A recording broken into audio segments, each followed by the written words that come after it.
Hello and welcome to the Flix Forum podcast, where each episode we go back and we look at a Netflix original film in the order of release. Today we have Netflix 383rd film from 2021. It's the drama called Blue Miracle. It's directed by Julio Quintana and stars Dennis Quaid, Jimmy Gonzales, Dana Wheeler-Nicholson, Fernanda Urrejola, and Bruce McGill, as well as Miguel Angel Garcia. I am Jesse, I'm your host. Thank you for joining me today for this Netflix original film. As always, if this is a movie or a film that you haven't seen yet and you're keen on checking it out, give us a pause and come back a little bit later on, because we will spoil this film as we go through this episode.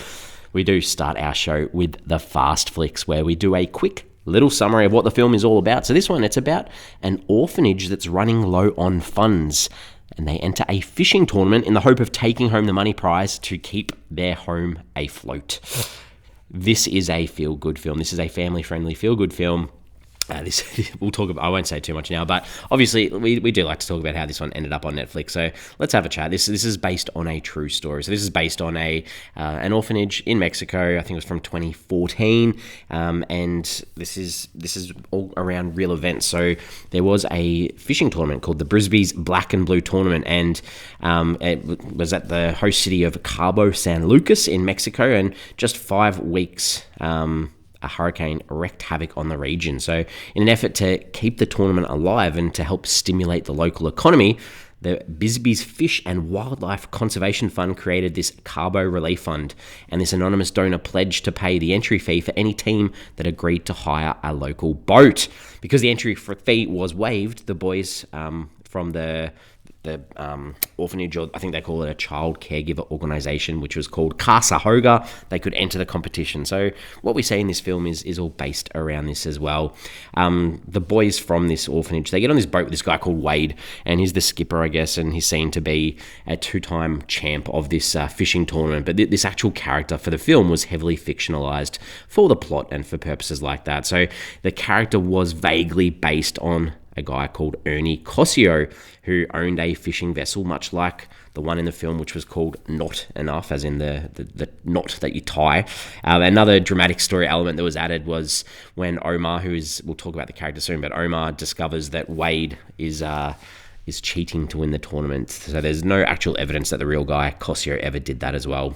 According to the orphanage's website, and they do have this nice little montage over the credits at the end of the film where they give the link to sort of support places like this orphanage. But on their website, they say that while there is no financial benefit for Casa Hoga for this movie, they're hopeful that the film Blue Miracle will raise awareness and sensitivity for private social assistance centers in Mexico, most of which, like theirs, operates as charities without government funding. So they didn't actually, having their name in the film or their orphanage in the film didn't get them any monetary gains, but hopefully some awareness from some people that do see this film.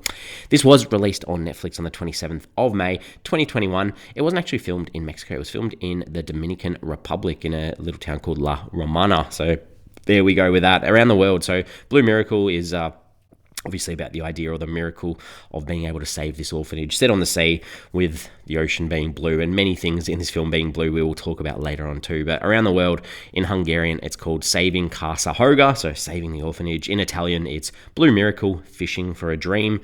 Again, goes with that idea. There are lots of dream sequences in this film too. In Russian it's called Miracle in the Ocean. In Chinese it's called Blue Ocean Miracle, and in Vietnamese it's called Miracle of the Blue Sea. So all go along the line of what's going to happen to these kids, and will there be a miracle to save their orphanage.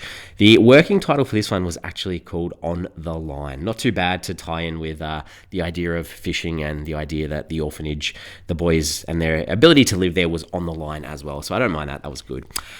This was nominated at the GMA Dove Awards for the Inspirational Film Series of the Year at the 2022 GMA Dove Awards, and it did win the Epiphany Prize for Inspiring Movie at the 2022 Movie Guide Awards. There are quite a lot of, religious undertones throughout this film as well, which kind of make it, quite an uplifting sort of story.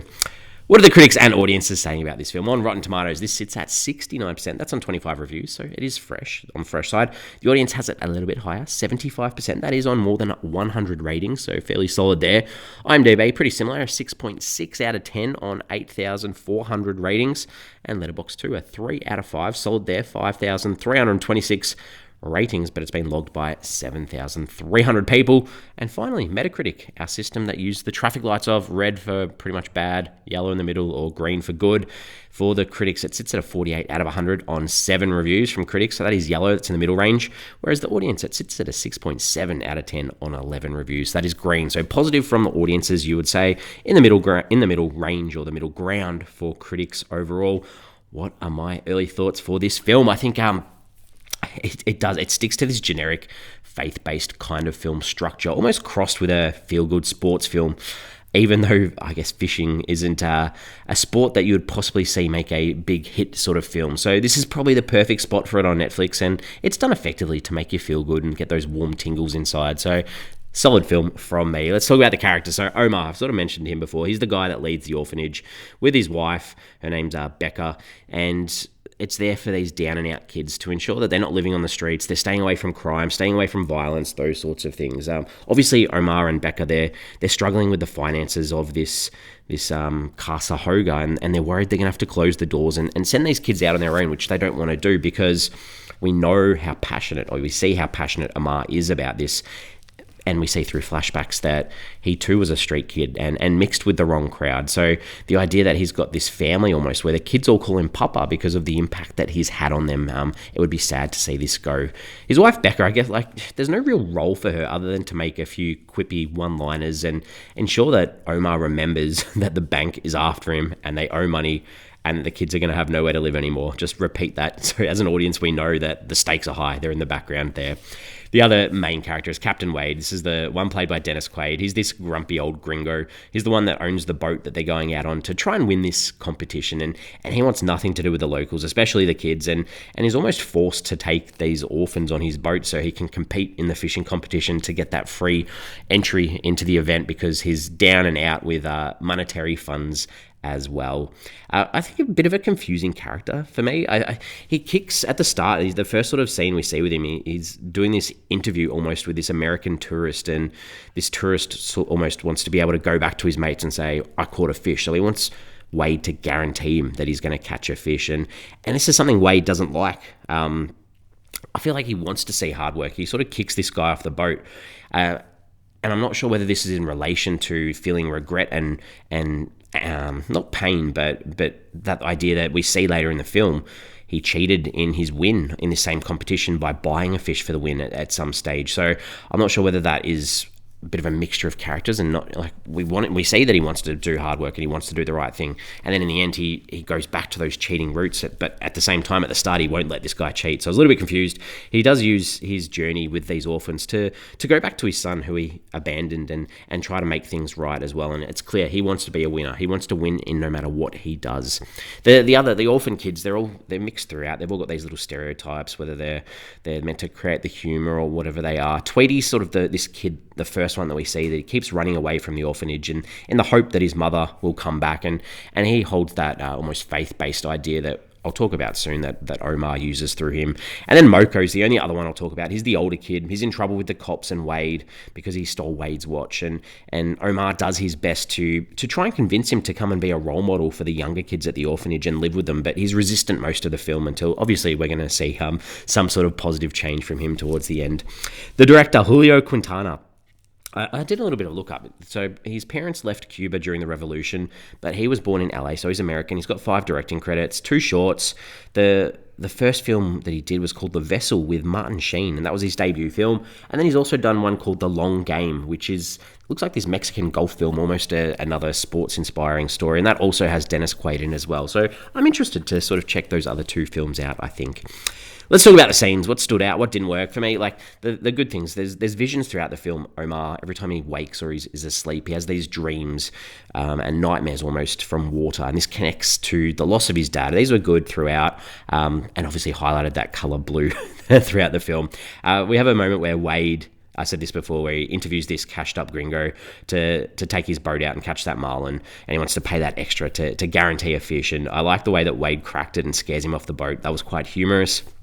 The kids at one stage, they're going, I think it was out for day 2 or day 3 of this competition on the water, and they'll have these uniforms, and Wade's response to them is, you all look like you should be selling cell phones at the mall. I laughed. I thought that was funny. And I like the end, the actual story of the Casahoga and the images of the real life work. That was sweet too, so I thought that was good.